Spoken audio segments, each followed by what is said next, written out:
В едно малко селце, близо до планината, живееше малко момиче на име Лора.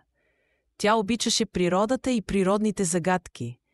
Един ден, докато се разхождаше из гората, тя забеляза странно сияние.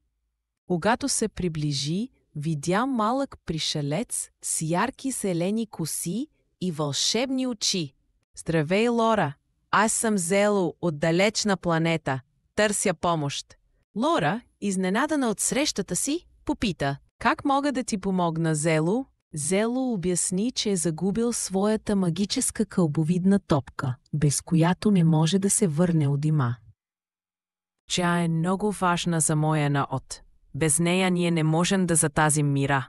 Лора реши да помогне на Зело. Заедно те започнаха да търсят в гората. След дълго търсене, те най-накрая стигнаха до древно дърво, където Зело видя как топката светеше на клоните. „Там е, но как ще я стигнем?" Лора погледна дървото и каза: „Трябва да се изкачим заедно. Аз ще ти помогна." Двамата се изкачиха и в мига, в който Зело хвана топката, тя заблестя с още по-ярка светлина. „Благодаря ти, Лора. Ти си истински приятел."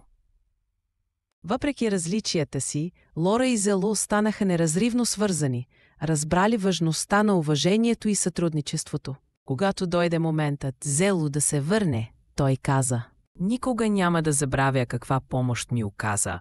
Уважението е ключът към истинското приятелство." Той излетя на своя кораб, а Лора се усмихваше, знаейки, че е научила нещо ценно. Сърцето вече беше по-красиво и по-обагрено с цветовете на приятелството и уважението.